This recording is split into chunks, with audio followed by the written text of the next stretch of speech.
Counting down the minutes to the first pitch of today's game. Yes! Who's in the starting lineup? Come on, son. You got to get out there and take the mound. It's game time. What does the skipper have to say? It's an attitude. You got to be willing to defend. You got to be willing to base run, or you can't play here. It's the Leadoff Show on the Wisconsin Sports Radio Network. Here we go. It is Wednesday, August 19th. I hope y'all are well. Hope y'all are feeling good about things. The Brewers are feeling good about things after yesterday, 22-0. Hot damn. That was pretty remarkable right there. And it didn't feel like it was going to get to that point because both teams were struggling a little bit there to do much of anything against each other for the first couple of innings. And then just like that, presto, away we went, and the Brewers took off. And we'll rewind and we'll go back and look at that game from last night. However, we got to get you ready for today's action, Game 2 between the Brewers and Mariners at American Family Field. Some news of the day. Cooper Pratt reinstated from the 10-day injured list. That's good news. Jemon Bay cleared waivers. He's outrighted to AAA Nashville. Not sure anybody cares about that. Outfielder Brandon Lockridge optioned to AAA Nashville. So off he goes to Nashville. Now, the talk, at least of what we had on our Nicolay Law Talking text line during Wisconsin Sports Daily was apparently they're saying Ortiz maybe rolled his ankle a little bit. So maybe it's just a little bit of protection here, keeping Ornelas around. Maybe Freely gets one more day and then he gets activated either tomorrow or maybe when that Braves series starts on Friday. So we'll have to wait and see which way they choose to go with that. Looking up, and it is gone. It's almost time for the first pitch. Let's see who's in today's starting lineups. Brought to you by Lakeland University. Experience it your way. Visit lakeland.edu. It's the Leadoff Show on the Wisconsin Sports Radio Network. All right, here we go. Starting lineups for today. Logan Gilbert on the mound for the Mariners, 9-7 with a 3.28 ERA, 152 strikeouts. Dustin May on the mound for the Brewers, 6-7 with a 4.13 ERA and 117 strikeouts. Should be a good pitching matchup based on if we're just looking at it on paper. Game's not played on paper, Sparky. I know. Seattle Mariners lineup. I almost called them the Seahawks. Brendan Donovan leads off at first base, the former Cardinal. He's at third base today, leading off. Batting second and in left field, Randy Arozarena. Hitting third in right field, Dominic Canzoni. Hitting fourth, Julio Rodriguez is in center field. Josh Naylor's at first base. Cole Young's at second. Cal Raleigh in his disappointing season bats seventh and is catching. Taylor Ward is the designated hitter and batting eighth. And Brock Roden is the shortstop and batting ninth. So it's Donovan, Arozarena, Canzoni. I'm assuming that's how you say it. I was at the Brewers game last night, so if I'm mispronouncing this one, I apologize. Rodriguez, Naylor, and Young.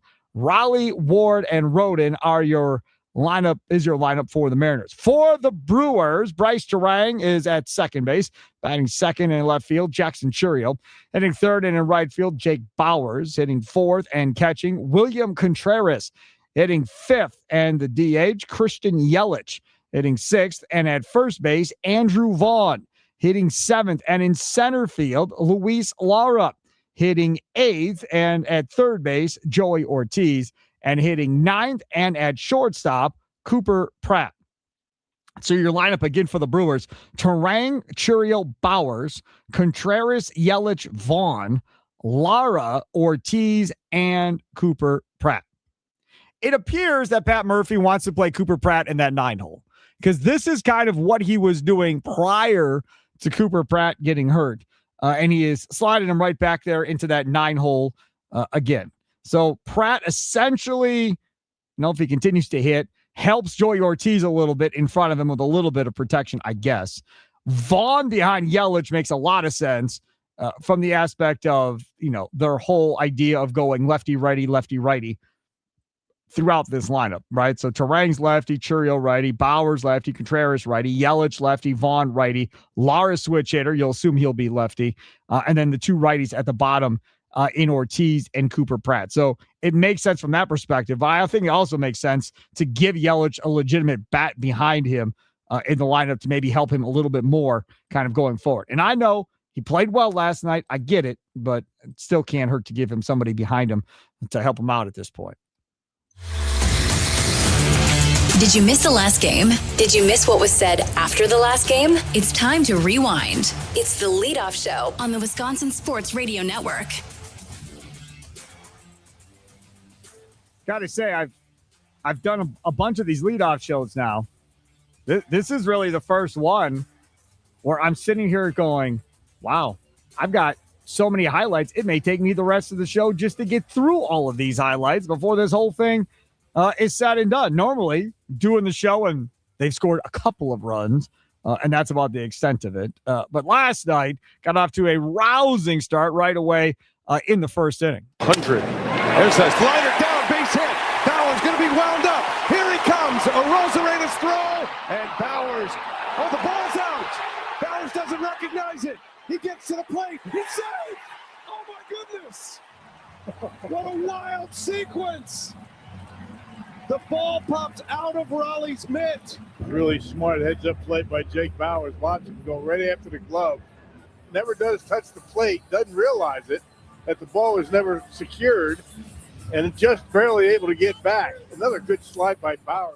A great slide by Bauers going back, and Yelich deserves the assist on that. Yelich talked about that after the game last night, that he was yelling at Bauers from behind home plate. So great play there by Bauers. Yet again, a play at the plate. And there's going to be no shade thrown at the third base coach, because both times Bauers ended up being safe, but both times a super aggressive call in that instance, in that situation. Again, Jake Bauers is not the most fleet-footed dude in the whole wide world when you're sitting him out there running. And I cracked up laughing the other day when Bauers was like, yeah, I felt slow today running. Is that a thing, right? Where you feel slow on a given day if you're not all that fast to begin with? I don't know. Maybe it is. Okay, so we get to the fifth inning, still up 1-0.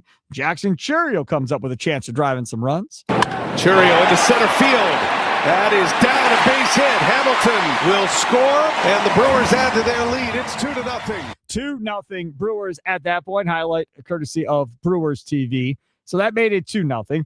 Contreras then would come up with a sacrifice fly. Then with a couple of runners on, here comes Christian Yelich.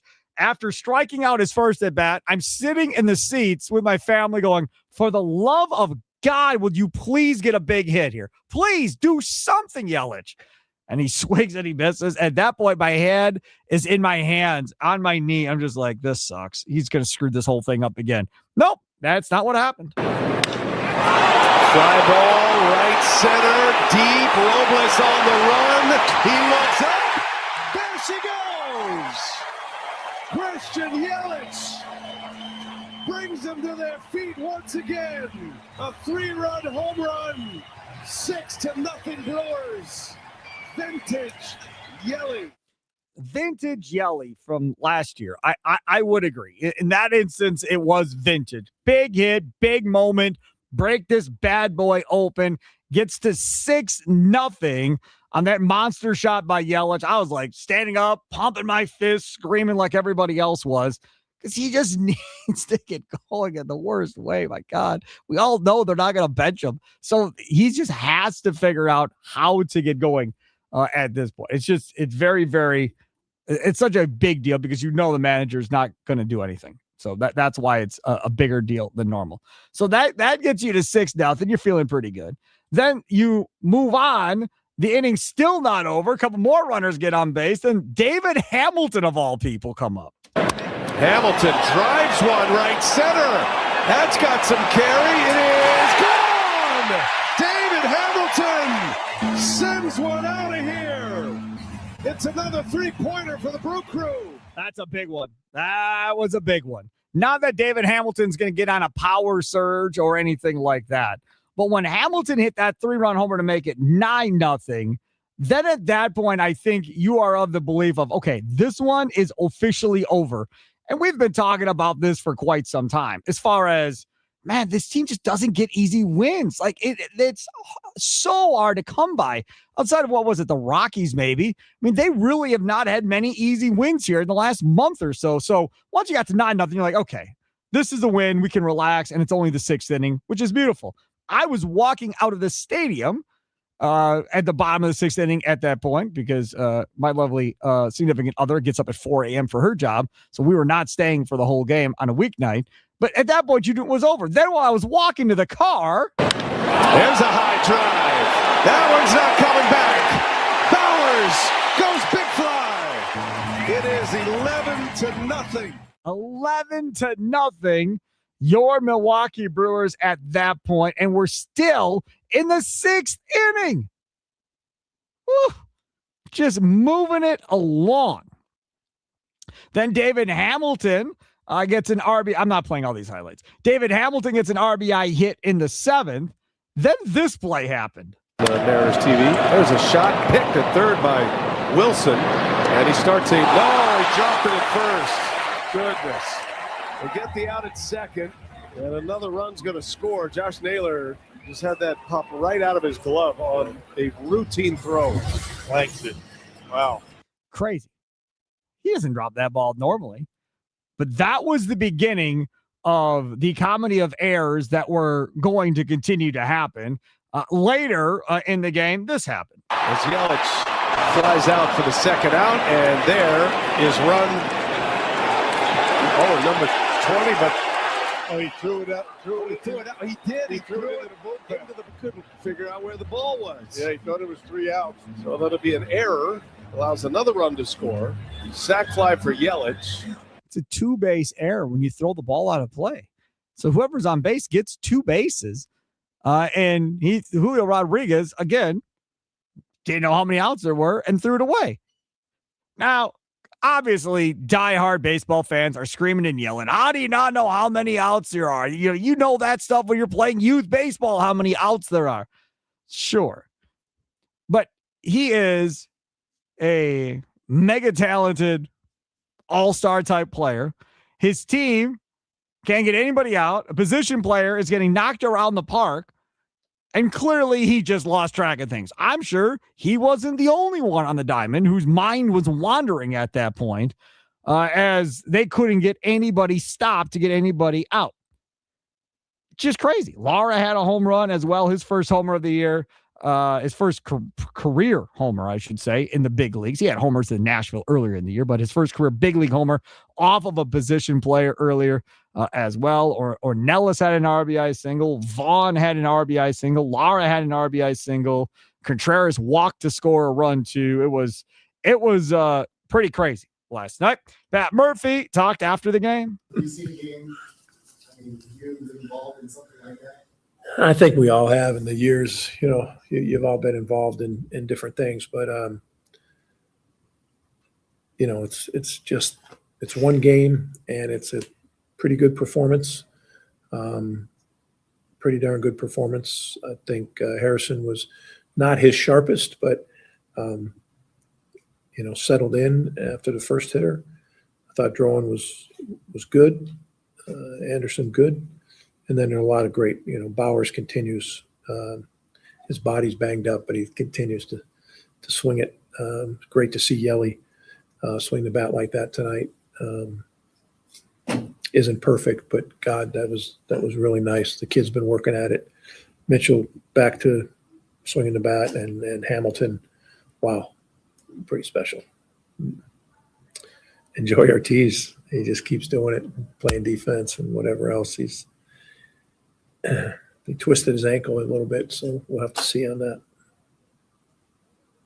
Contreras had a great game. Throwing that guy out was a turning point in the game, I thought. Great tag again by Joey. Did Joey twist his ankle? Not sure. He's not sure. But he taped it up and played. We've asked you a lot about the way you score runs.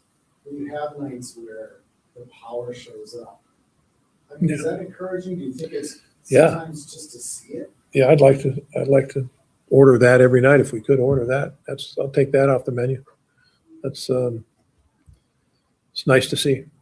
And as guys get more confident in the year and as guys understand themselves better at the plate, we've got a lot of inexperienced offensive players. I mean, just look at the number of at-bats in the big leagues for Hamilton, or number of at-bats in the big leagues for Mitchell, or Ortiz for that matter, or Lara for that matter. You're dealing with a lot of inexperience in the lineup, and just one player in the lineup inexperience can change the game. But when you have 3 or 4 that are inexperienced, and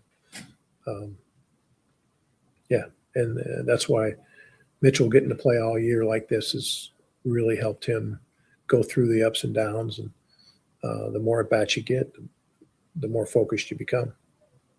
It's still a pretty close game for the first half of that one. Just looking at some of those at bats, that kind of contribute to the way things.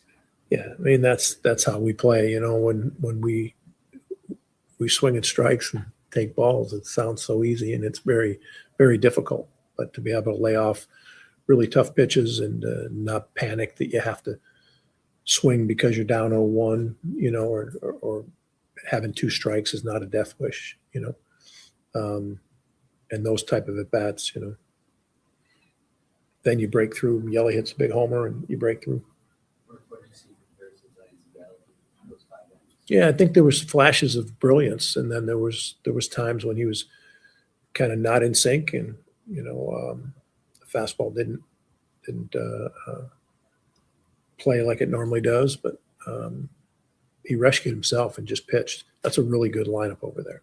That's a really good lineup.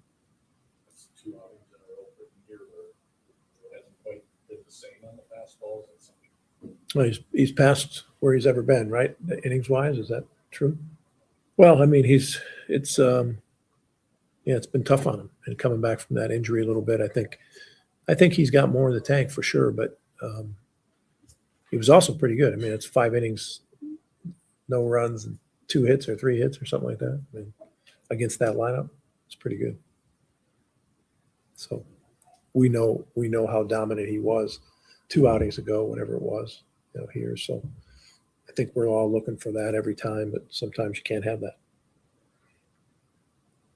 Drone coming out of the league today, does that change the plans necessarily for 6-man rotation? No. We'll stay on a 6-man here. He'll go back into he'll start again here soon. We have to wait a few more days to fill up. Oh yeah.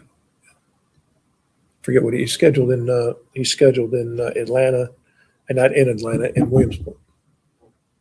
There's that funky play where Julio throws the ball in the stands. The game's a hand of that point, but that's something we don't see much in the major leagues. Is there almost like? I mean, at that point, I was playing catch in the hallway here with Jackson. So I could be guilty of that too, because Jackson and I were playing catch. And then, I didn't see the play, but yeah, that can happen. Guys lose their focus for a second, especially a guy that's played as long as he has and understands the game and has done so much for the game. Those things happen, especially in the scores like that. There is Pat Murphy from last night talking after the Brewers 22-0 win over the Seattle Mariners. Now, obviously, if you're the Mariners, you don't think twice about this. You just move on. You forget about it as soon as you get to the hotel last night.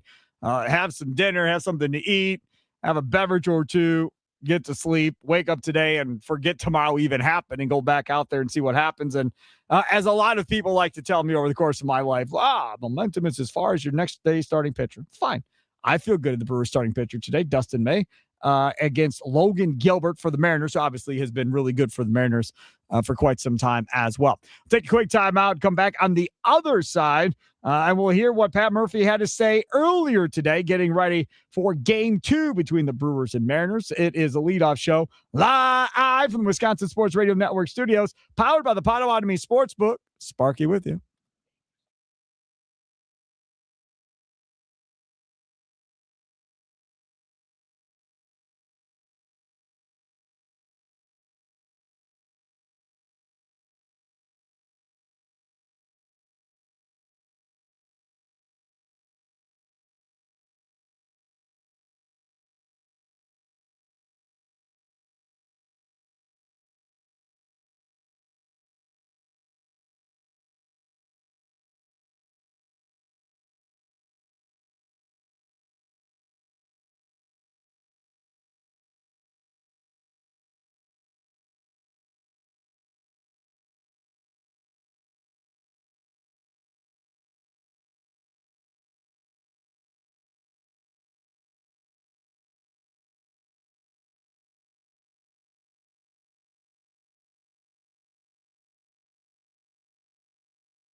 Looking up, and it is gone.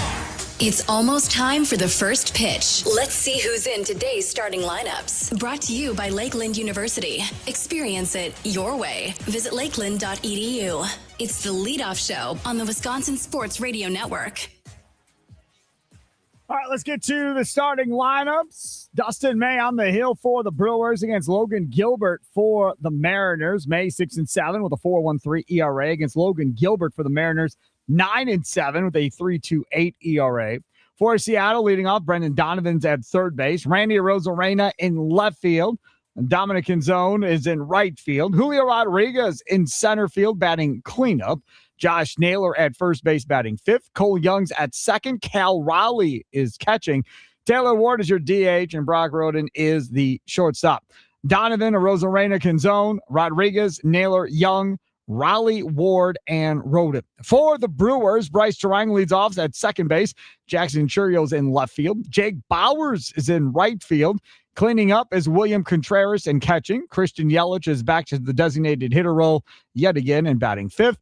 Andrew Vaughn's at first base, batting sixth. Luis Lara is in center field, batting seventh. Joy Ortiz is at third base and batting eighth. And Cooper Pratt is your shortstop and batting ninth. He was activated off the IL earlier today. Terang, Churio, Bowers, Contreras, Yelich, Vaughn, Lara, Ortiz, and Pratt. If you're wondering who went down as they activated Pratt, it would be Mr. Lockridge, sent to Nashville. Some other things, news, and notes, I guess you could say, from today include the Cubs losing to the White Sox earlier today, 3-0. And a fun one here, and the fact that Clay Holmes, another one of their deal. Why are you here? Rami Makloff just hovering over my shoulder. I didn't even know he walked in here. I had no idea. I didn't know he was coming in here tonight. I didn't know anything. I just work here. Had no idea. There you go. Hopefully that fixes whatever you need it for. There he goes, Rami. Anyways, what I was saying was the Cubs losing 3-0 to the White Sox. Clay Holmes, one of their trade acquisitions, 5 1/3, 6 hits, a run earned, 2 walks, and a strikeout. And he loses behind a Cubs offense that did absolutely nothing today, only managing 2 hits in this game for the Cubs, both from former Brewer Tyrone Taylor. Nobody else managed to get a run across the board. So the Brewers in position to take advantage of that coming up tonight.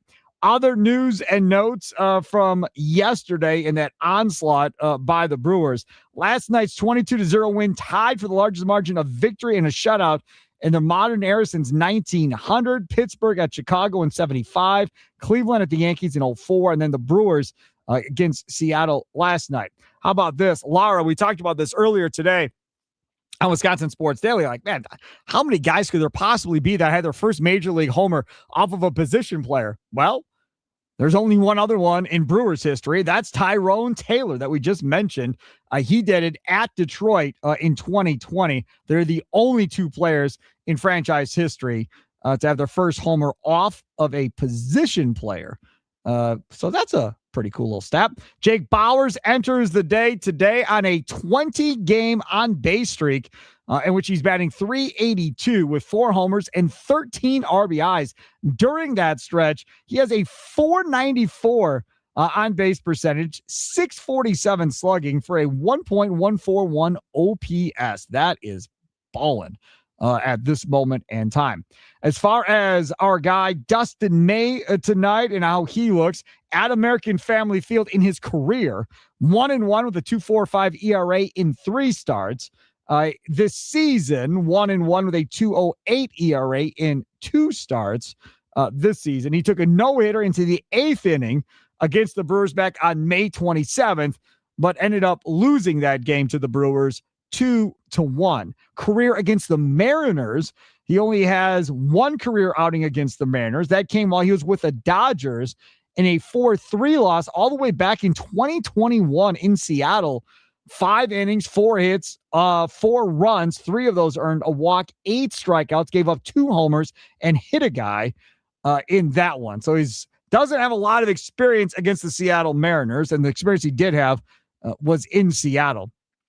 So that's how it plays out for May and the Brewers tonight against the Seattle Mariners. We'll take another quick timeout. We'll come back. We'll hear from Brewers manager Pat Murphy up next, the leadoff show, live from Wisconsin Sports Radio Network studios, powered by the Potawatomi Sportsbook before the Brewers and Mariners Game 2 at American Family Field. Sparky with you.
Looking up, and it is gone. It's almost time for the first pitch. Let's see who's in today's starting lineups. Brought to you by Lakeland University. Experience it your way. Visit lakeland.edu. It's the leadoff show on the Wisconsin Sports Radio Network. All right, we're going to get to Pat Murphy before today's game. First, quickly go through the lineups one more time. Dustin May, 6-7 with a 4.13 ERA. Against Logan Gilbert, 9-7 with a 3.28 ERA. For the Mariners, Brendan Donovan is at third base, batting second, and in left field, Randy Arozarena hitting third, and in right field, Dominic Canzone hitting fourth, and in center field, Julio Rodriguez hitting fifth, and at first base, Josh Naylor hitting sixth, and at second base, Cole Young. Seventh is Cal Raleigh in catching. Eighth is Taylor Ward in the designated hitter. And batting ninth, and at shortstop, Brock Roden. For the Milwaukee Brewers, Bryce Charang leads off and is at second. Jackson Churiel's in left field. Jake Bowers, he's in right field, batting third. William Contreras is catching and batting fourth. Christian Yelich is your designated hitter. Andrew Vaughn's at first base. Luis Lara is in center field. Joey Ortiz is at third base. And Cooper Pratt off of the IL is at shortstop and batting ninth. It's Turang, Churiel, Bowers, Contreras, Yelich, Vaughn, Lara, Ortiz, and Cooper Pratt. Again, Brewers, Mariners, game 2 tonight. After the last pitch, you always make the switch to the Potawatomi Sportsbook post-game show with Tim Allen and myself. Looking forward to that tonight as well. Thanks to Aaron Morris filling in last night for me so I could get over to that Brewers game for Cub Scout night last night. Here's Pat Murphy talking earlier today to the assembled media, talking about Cooper Pratt coming back. How about having just one game of live pitching? Are there ways, is this a case where the technology helps him? Because has he seen some live? Yeah, he was right in the flow of things, and he has the 10 days off, and to just go out and he did a lot of baseball work last past week, and just to go out and see live pitching in the game atmosphere. Is he going to be his best? No, but you mix in trajectory, you mix in the way they train, you don't get too far off of it. When you're on the road, do they ever have access to them? Only, like, you don't let the Mariners come in. I would if they asked me. That's nice. Does Buckle ever ask you? I don't think so. Not me personally. They might have asked somebody else, but I would say yes. I'm trying to. This time of year, how much do you kind of keep tabs or pay attention to what the Cubs are doing with the Dodgers, Braves, all the teams that are kind of in the mix there with you? I mean, you follow it. You don't get engrossed in too many things. Like I watched Holmes pitch today, and I'm looking for ways that, like, how does he pitch? Like when he needs a strike, or when he needs, like you're looking at little things. You make little notes. You're not. You can't control so much, so you don't really become immersed in it. And when you find yourself like watching and just like, oh my God, what about this? And what if this happens? Then you can get crazy. You know what I mean? That's divided attention. We got to focus on Bryce Trang's, routine and kind of curb that. And what's Sal going to do a little bit different offensively that he didn't do earlier this season? But how can Johnny Cornelius have a different approach now that he's going to play once in a great while? Can he do that big move and still be on time? When he's in AAA doing that move every day, it's easier to, be on time. But can you be on time if you're only playing once every 8 days? What is the plan for now? What's the plan for Sal? Sal's going to play tonight and see if with throws that his arm responds the same as it did this past time he played. And then he's going to play one more game after that and see, again, if it responds. So back-to-back nights, if his arm can respond, making throws. And if so, we'll make a decision on Friday. Is that in Appleton, I'm guessing? No, he's in Norfolk, Virginia. Well, how effective do you think his offense was injured? I don't think we'll ever know, but I think knowing Sal the way we all know Sal, he was not going to speak up about it. I think he's been injured all year. So I'm just hopeful that he can play through this and not have to have a more serious approach to it. Knowing that he likes to play through stuff and he likes to be out there, do you think this whole experience can be a learning moment for him, but maybe when's a good time? I do. When's a good time? Yeah, I mean, we talked about it a lot yesterday. Like, he's got to know himself and not be his own worst enemy, and that he ends up damaging himself for the future because he'll play hurt. We know that. So that's why we sent him back. We could have kept him and activated him yesterday. He was ready to go, but we sent him back in order to, ensure that he knew what we wanted. 2 straight days playing, and your arm feels great. I think we'll know more. And we told him, like, this is your career at stake. You know what I mean? So hopefully we get the good version. When you think about how in the game it's sort of viewed as like being an everyday guy, being someone that grinds through stuff is viewed as that's like an honorable, a good trait. But as a manager, I'm curious if you, how do you view guys speaking up? Do you wish players spoke about their injuries more? Yeah, I think we have a little culture around here that is developed where guys don't go in the training room, guys don't talk about their injuries, and that's I think you got to speak up about it. Mitchell's foot is really sore today. Joey's got an ankle, but after discussing it, like, hey, we're gonna let him go. Mitchell, we think it's better to keep him out, but I think it's healthy because the trainers are not trying to keep you out. They're trying to do what's best to the best of their ability, and they have a lot of experience. So I believe players should go in and talk about their injuries. There's no sense playing hurt. It can hurt your team. I appreciate wanting to play through aches and pains. I really appreciate that. But this is a long journey. And you start building bad habits sometimes when something's bothering, like Sal's knee was last year. Who knows how that affects everything else. What's the biggest thing that's just impressed you about this team at this point this season? What's the biggest thing that caught your attention about what they've accomplished? We haven't accomplished anything yet, but to this point, I don't think we've played great. Like we haven't really gelled. We haven't really come together. I don't know. There's so much that I see that needs to improve, and yet you look up and everybody's saying, "Wow, I love the way you play." And I look funny and I look behind me and see if they're talking to someone else. Like, really? Because maybe I'm too critical. Maybe I'm missing something. I don't know. But I do trust the team. And that means I trust they're going to show up tonight to play.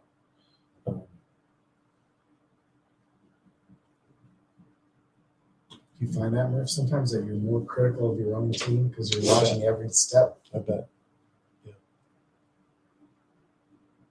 But that's not such a bad thing, though, as long as you don't harp on the negative. Like, I don't think it's a bad thing to look at the holes in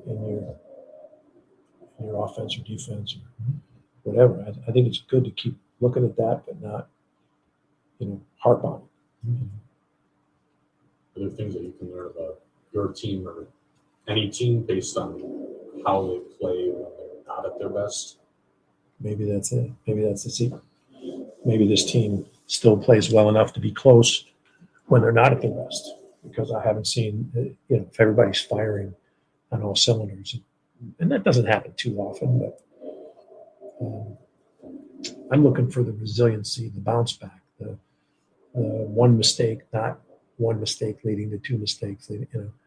I'm looking for, aptitude. We have a very young group, very young, and I don't mean by age, and just by baseball experience. And I'm looking for aptitude, understand what the game calls for. There's a man on second, nobody out. Do I want you to dribble a ball to the second baseman? No. I'd like you to drive a ball over the right center field fence. And if Julio Rodriguez jumps up and grabs it, we still move the guy to third. You know what I mean? But I don't want you to give, but the aptitude to know this is how they're going to pitch me in these situations, probably based on what this guy has. This is probably what he's going to do to get me to not do that. So how do I adjust to that? Can I be patient? Can I have the baseball acumen to say, hey, I know what I need to do, and when it's presented to me, I can fire it. That's the type of, aptitude I'm looking for. You mentioned resiliency as well. Have you seen enough of that from this team? Enough of it? No, I'll tell you, in 36 games, I've seen enough of it. They are resilient, and when your top guys, your voices, your leaders represent, stick with it, even when things are going bad. I think you can be a better leader when things aren't going well. People will argue with that, because when people are in leadership positions and their organization is not doing well, everybody's crushing them, saying they're not doing good things. But they might be doing a great job in leadership to set themselves up for the future. But, it's just the nature of our business. But I watch some of our leaders that might not be getting the results, but the way they handle everybody else, pretty impressive. I think that's one of the keys. I mean, we could talk about a lot of keys, but yeah. Who's a hitter who you feel like is growing or has that attitude? That one you're younger guys, not like a Bowers.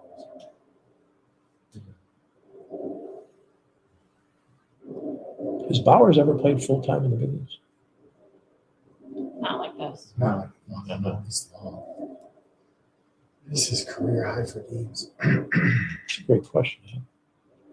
If Mike was here, he'd have it right off the bat. But Grumman, Has he ever played 100 of it? 117, Cleveland, 19. in 19. Yeah, 423 plate appearances. It's top, so he's over that. Yeah. He's over plate So what was your appearances. question? Who's someone, it's maybe one of your younger guys that you feel like has grown in there? Name our players. I don't know all the names of our Oh, players. Joey Ortiz, Bryce Terrell, Churi, Mitchell, Right, Laura. Matt Mara, Snap, Mitchell. In the question, the second part to the Jackson. gist of the Just someone whose aptitude you notice is there or is getting better. Like you get a sense for their understanding of what you just talked about. Vaughn does, but he's not a young player, is he? He looks like he's an older player. Who's understanding? Jesus. I'll say Bryce. Yeah. Bryce has got a good understanding of it.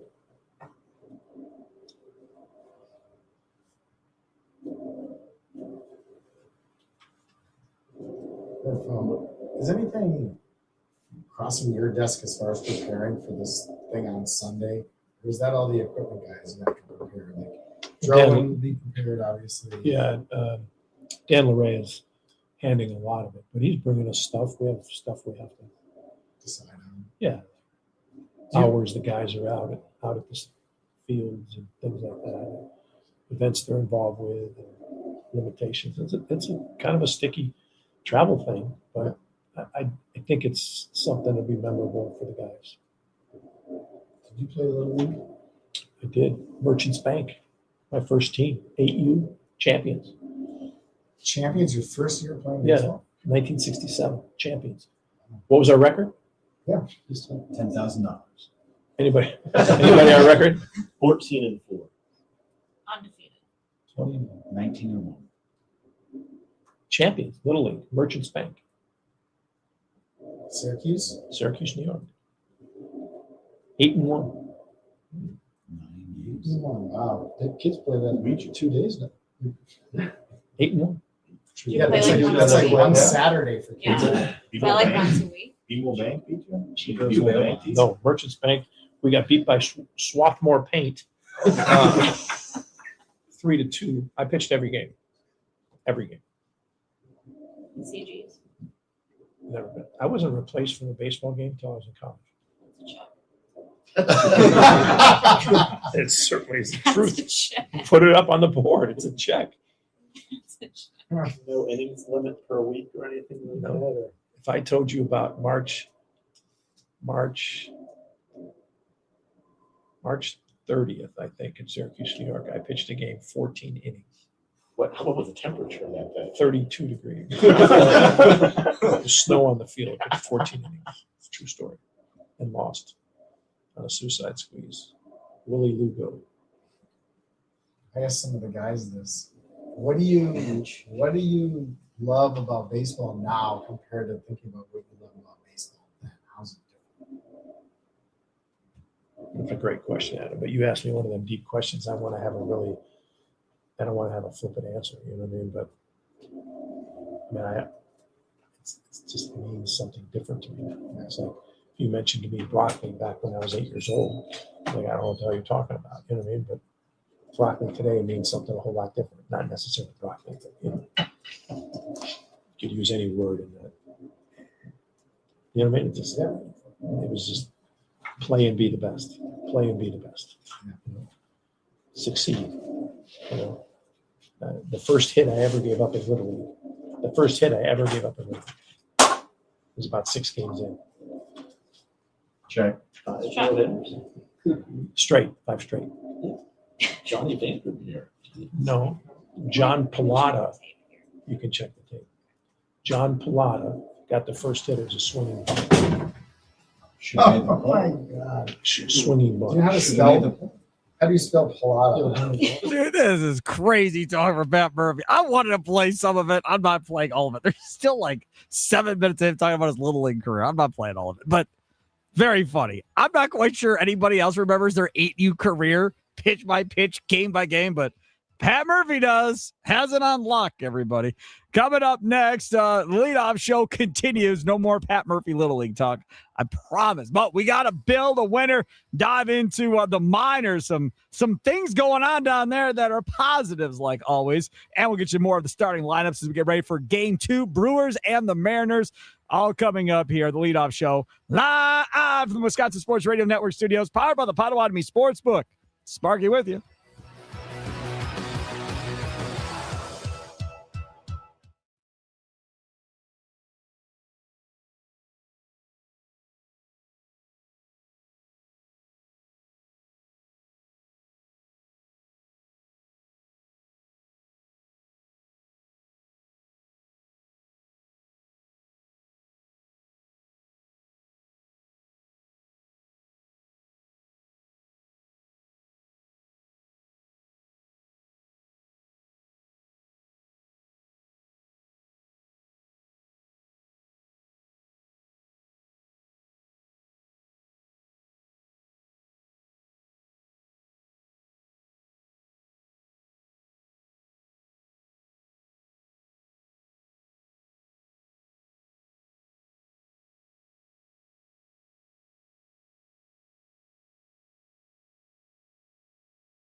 counting down the minutes to the first pitch of today's game.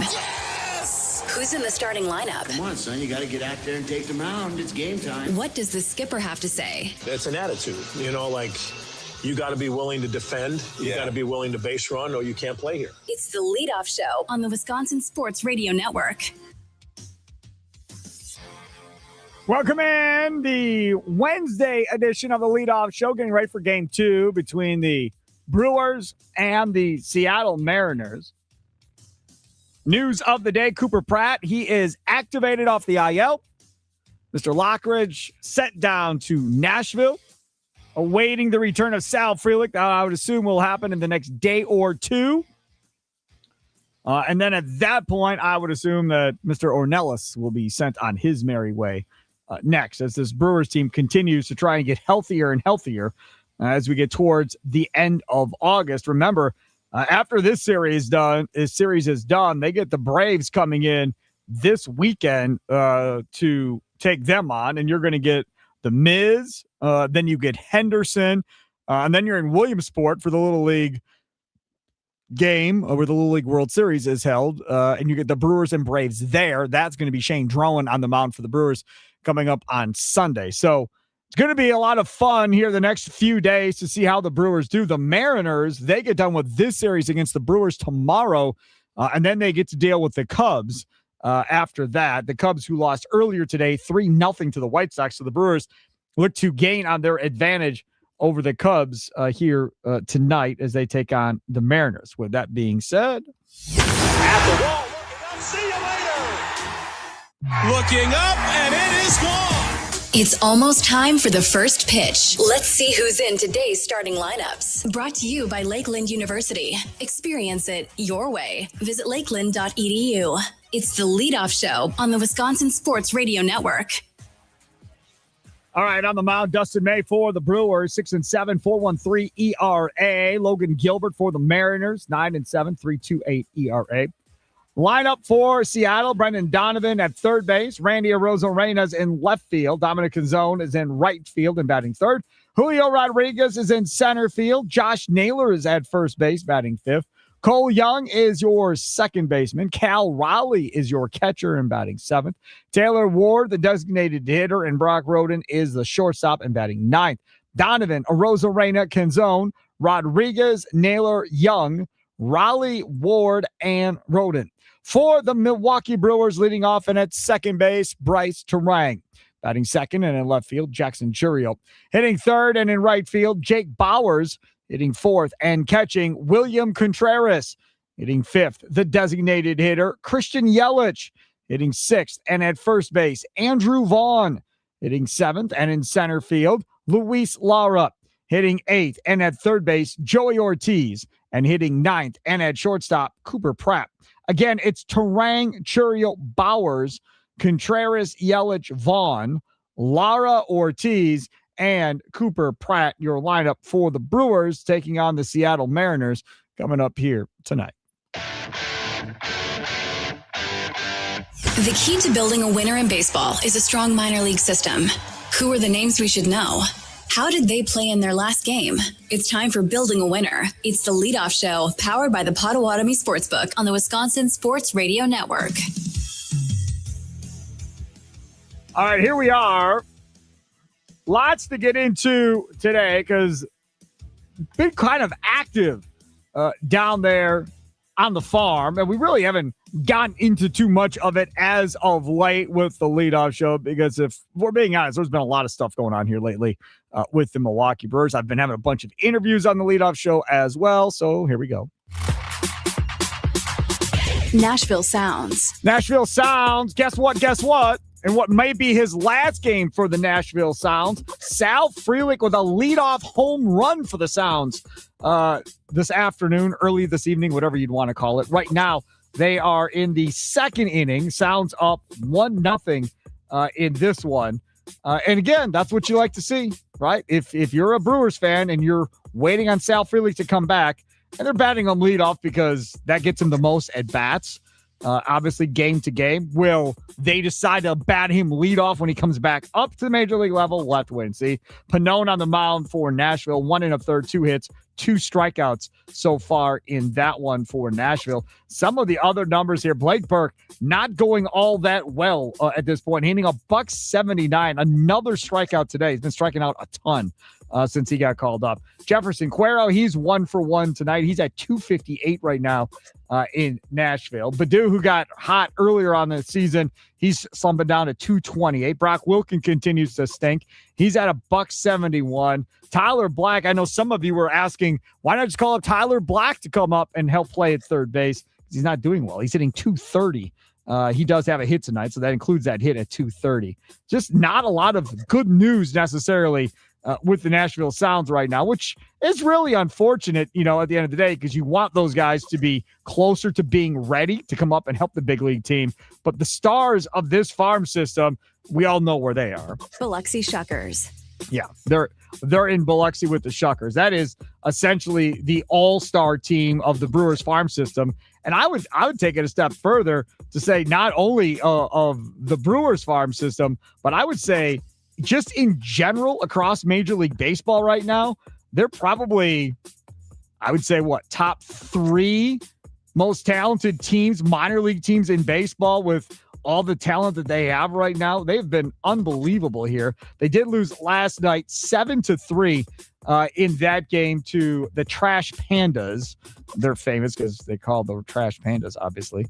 Thompson with the loss, 4 innings. He did have 8 strikeouts, J.D. Thompson. Remember, he was started the year in Appleton. 3 hits, 3 runs, all earned, a couple of walks, did give up 2 home runs in the game, did Thompson. Then you look at some of these other guys here. Cameron Payne had a hit last night. He was 1 for 5. Adam Shefsky was 1 for 5. Fisher struck out twice, 0 for 3. His batting average down to 242, but his OPS is still 955. My goodness gracious.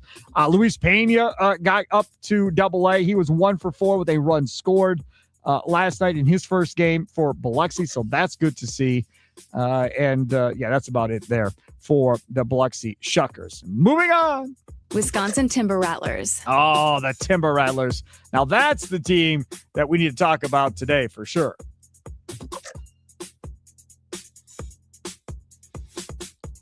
McGuire, the righty, deals the 1-0, and Stroh elevates one high and deep to right field. That's at the wall. It is gone. Number 1 as a pro for Sawyer Stroh, and the Rattlers are out in front. 3-2 on the solo shot. A highlight courtesy of the Timber Rattlers there. First home run for their second pick. Sawyer Stroh, the outfielder from TCU. He gets his deal done there, so that's good. Brady Evil, who's up at the Timber Rattlers as well. He was 1 for 5 with an RBI today. Snow overall 2 for 4, a run scored, and a couple of RBIs. His OPS now 979, hitting 333. Not a ton of at-bats yet from him. Betanti hit his 20th home run of the year, the first baseman down there at Appleton. He's now hitting 260 with an 883 OPS on the year. So that is another good one to keep an eye on here going forward. That's what it looks like from there. Josh Knopf got the start for the Timber Rattlers, the guy that is highly rated for the Brewers minor leagues as far as pitching goes. 5 innings, 3 hits, 1 run, 1 earned, 4 walks, 4 strikeouts for Josh Knopf. Didn't get the win, but a solid performance nonetheless for him with the Timber Rattlers. All of that good stuff. The other thing that we do from time to time is we have some interviews. We talk to some different guys on the Brewers minor leagues. I wanted to bring you some of what we had on yesterday. Ross Jensen, he was on Wisconsin Sports Daily yesterday and got into the minor leagues. Now, he, again, is with Statline Scout and Prospects Live, runs both of those websites and accounts. Both a little bit different, right? So, and you'll hear him explain it here. Statline Scout, more data, numbers-based analysis of different prospects through the farm system. And then Prospects Live, they actually have scouts that go out and scout the players themselves. So you get the human element to go along with it. And over the weekend, over the weekend, maybe it was, what's today, Wednesday? So I guess maybe it was Monday night. He kind of went after MLB Pipeline a little bit with their ranking system. They moved the Brewers farm system down to number 3 in baseball. I think Baseball America dropped the Brewers too. And he kind of had issue with how they were ranking the Brewers versus the Dodgers and so forth. He thinks that they should clearly be the number one farm system in baseball still. We got Ross Jensen on Wisconsin Sports Daily and kind of just brought up to him like how his whole system works, and then started talking about some of the prospects in the system. I saw you put on X your thoughts about MLB Pipeline's farm rankings after the trade deadline, and saw you really digging in on some Brewers-related stuff. And when I teased you last hour of coming out, I'm like, no, he does not live in Milwaukee. No, he is not a huge Brewers fan. Like, this is a guy from a national perspective kind of digging in on this Brewers minor league system, and that's why I wanted to have you on. So why do you think your model of how you do it has them ranked 1, where I believe MLB Pipeline has them ranked, 3 at this point, and dropped them down a couple of pegs and have the Dodgers, of course, at 1? Well, I mean, it's kind of hard to explain, right? They trade for Tariq Skubal. They moved some really excellent prospects, and then they went up in rankings. It's just an odd one. The Brewers, meanwhile, I mean, they've been cranking out prospects at an incredible pace, developing these guys so well just over the last year. So what I actually did is I pulled out some data from Prospects Live. We do rankings that go 600, 700, 800 prospects deep, and we have 7 evaluators that are chipping in on these. So they're pretty extensive. And I trace back every ranking set, and we're now doing this like every day. We're making little tweaks and adjustments just to see how it's changed over time. And the Brewers, through this whole history going back to last year, were still on the top the entire timeline. So that was really all I was really getting at is this system is getting, for whatever reason, overlooked. And even some of the guys that we have ranked in our own rankings, I feel like are a little too low compared to what our data modeling says on the Scout the Stat Line side. So, to me, it's just an incredibly robust, deep system. And I was opining a little bit on X not that long ago. Somebody was lamenting how the Dodgers had just landed Skubal. And I had said, maybe we're the ones that have it wrong. Maybe the Brewers know what they're doing. They have the best record in baseball in the National League. And right now, their system is cooking. They didn't have to give anyone up to maintain that position. So who are we to question? And I get it. Like, the Dodgers have those titles, and that's what it's all about at the end of the day. But look, we're looking forward, not what happened. Correct. Right. So to me, like, they're set up for success in the future too. They're good now. They're going to be great later. Like, it's just a good time to be a Brewers fan, in my opinion. And this is coming from an unbiased position because I'm not a Brewers fan. Right, exactly right. Yes. Ross Jensen joins us here. Follow him on X at Ross Jensen 12. Statline Scout, and follow that at Statline Scout. You talk about your model and how you guys go about doing this. What are some of the things that maybe you focus on as Statline Scout that maybe others who evaluate farm systems and those that do that maybe don't see or don't put as much emphasis on as you do? Yeah, so let me start with the Scout the Stat Line side of things. This is really kind of how I broke into the scene. We developed a data model that really projects players forward, and we've been doing this since, I think we started in 2019. We've really kind of expanded over the years. It's grown to be quite the operation, but it's all data-based. It's using all kinds of data, advanced data, everything, but it's really about hunting the next big thing down before they become the next big thing. You guys hunted down Pete Crow Armstrong before anybody was talking about Pete Crow Armstrong, if memory serves correct. Yeah, so I just posted something about that yesterday. PCA was one of the guys that we were talking about going back into 2022, I believe. And he seemed like he was going to be really good moving forward. And sure enough, here we are. So that's been a lot of fun. I've expanded my personal baseball empire, I guess, to now include Prospects Live, and that's where the timeline came from. So that's a little bit more traditional scouts going in and evaluating these players. So that's the one I was referring to in this particular instance. But on the model side, you have some really interesting players popping on there that I think are just being really overlooked, like Luke Adams as an example. He's a guy that our data model absolutely loves and has for years. And it just doesn't matter, like, how much scouts try to keep him down. It keeps pushing him up and saying this guy is going to be pretty good. It's just an example.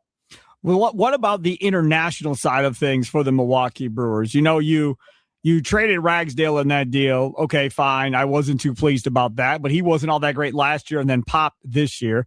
But then you also had, who was it, Arias, I think it was, that also got traded at that point too. Right, and that was a guy that I really liked. But again, ground ball rate was too high, wasn't getting enough lift in the ball. But he's, 18, 19 years old. He's super young at this point, so we'll see how that develops. But he's gone, and then this kid Atunias now is just actually hammering the ball down there right now at Wilson, down at A-ball. And then you have Monets, or however you say his name. Everybody likes that guy.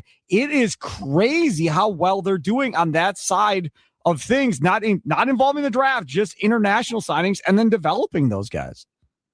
Yeah, one guy I would highlight is Leanders Matos. He made my personal top 100 prospects list down in the DSL. He's scorching down there right now. He's at least a top 3 prospect from the DSL, in my opinion. So that's just another example. Now, who is Leanders Matos? Because not everybody besides you and me follow minor league baseball to this nerdy depth. Because I love it. I'm kind of addicted to reading all this stuff all the time. But tell everybody about Leanders Matos. So he was signed, it looks like, for $300,000 in the most recent international class, 17 years old. He has a really strong hit tool. He gets on base.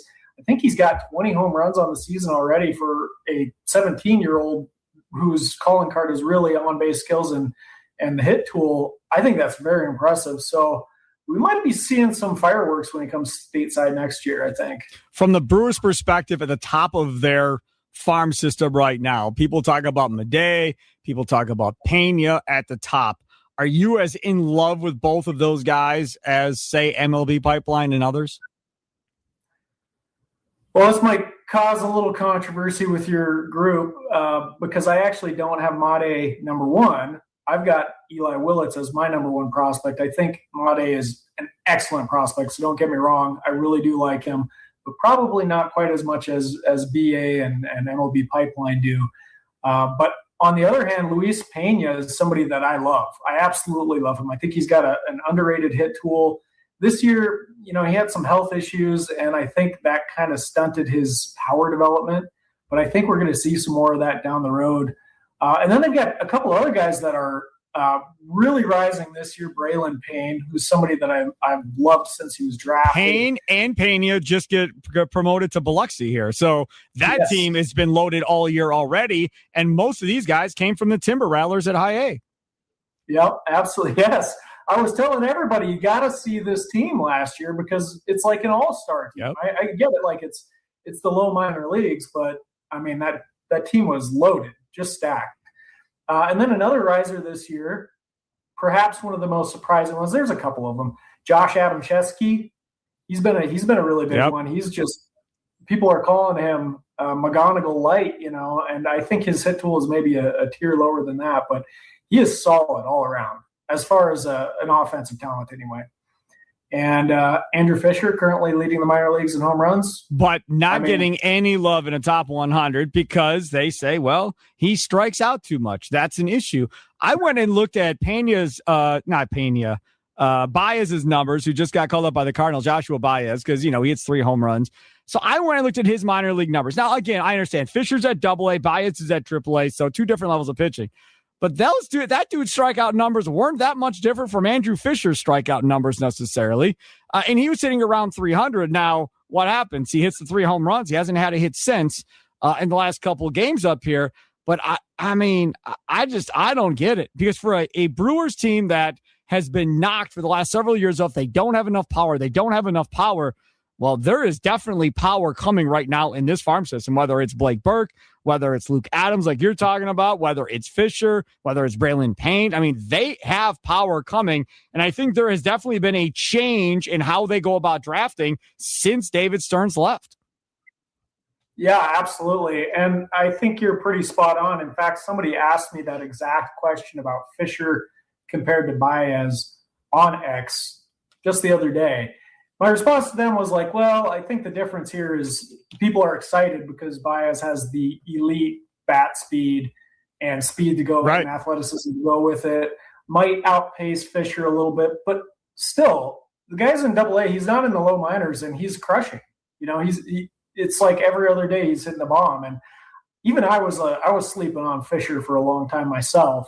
A lot of it had to do with the strikeouts, but at some point you just have to kind of recognize that that's the way this guy is. And you know what? There's a place for that. There absolutely is a place for that. If you want to go back, listen to the rest of that interview, you can. All you got to do is wherever you download your favorite podcast, search for Wisconsin Sports Daily, and you can go back and check that out. Or just go to wisportsradio.com. You can live stream the shows there. You can go back, listen to any of your favorite podcasts. Especially if you're looking for specific teams, right? So if you're a huge Brewers fan, obviously if you're listening to the leadoff show, and let's say you miss a day of listening, busy at work, didn't have time to listen to any of the shows, you get home at night, got the kids down to sleep at bed, and you're like, okay, now a little me time. I want to go back and hear some of the Brewers stuff they did today. You just go to the Best Brewers coverage page, and any of the interviews or any of the fun stuff we had or during the day on any of the shows will always be on that page. Or if you're a big Packers fan, we have Best Packers coverage page, or Bucks, or college sports, whatever.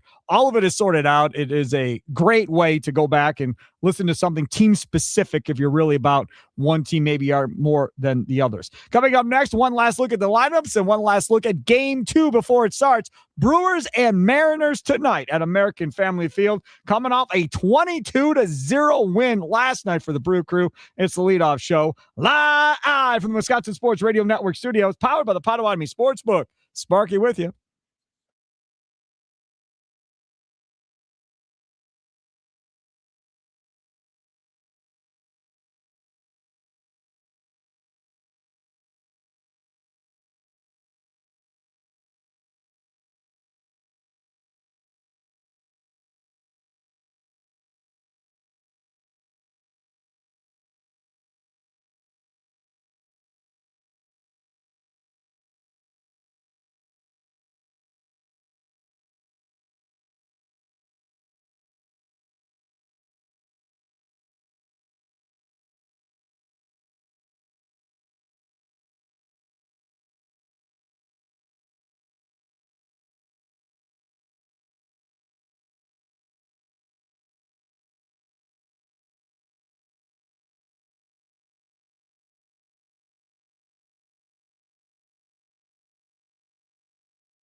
Looking up, and it is gone. It's almost time for the first pitch. Let's see who's in today's starting lineups. Brought to you by Lakeland University. Experience it your way. Visit lakeland.edu. It's the leadoff show on the Wisconsin Sports Radio Network. All right, here we go.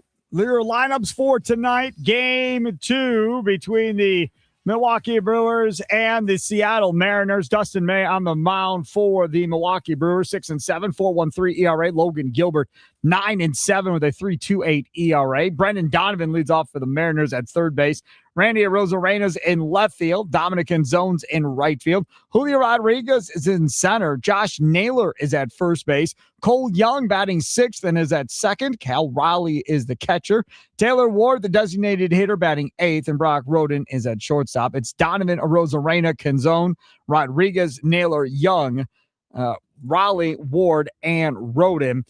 For this lineup against Logan Henderson, or against Dustin May, I should say. Donovan 1 for 2 in his career. Arozarena 0 for 1. Josh Naylor has the most at bats against them, 5 for 14. 3 RBIs, 3 strikeouts, hitting .357 in his career against May. And then Taylor Ward 1 for 3 with a strikeout. Nobody else in this lineup has seen Dustin May to this point. Other way, Logan Gilbert on the mound against this Brewers lineup. Bryce Terang is at second base. Jackson Churios in left field. Jake Bowers in right field. William Contreras is catching and cleaning up. Christian Yelich, your designated hitter, batting fifth. Andrew Vaughn is at first base. Luis Lara is in center field. Joey Ortiz is playing third base and batting eighth. Cooper Pratt's at shortstop and batting ninth. Terang, Churio, Bowers, Contreras, Yelich, Vaughn, Lara, Ortiz, and Cooper Pratt. Now, against our guy, Logan Gilbert, that the Brewers are facing tonight, Bryce Terang is 0 for 7 against Logan Gilbert with 5 strikeouts in the 7 at-bats. Yikes. Jackson Churio 1 for 5 with a strikeout. Jake Bowers 1 for 3, 2 walks and a strikeout. William Contreras 0 for 6 with 3 strikeouts. Christian Yelich has hit him well, 4 for 9, 2 homers, 3 RBIs, 4 strikeouts, hitting .444.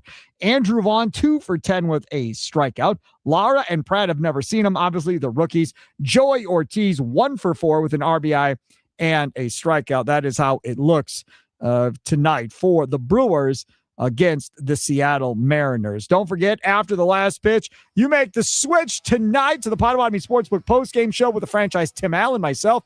Evan Heffelfinger will be here as well this evening. Looking forward to that. Enjoy the game. That'll do it for the leadoff show from the Wisconsin Sports Radio Network studios, powered by the Potawatomi Sportsbook. Enjoy your night, Wisconsin. Toodles!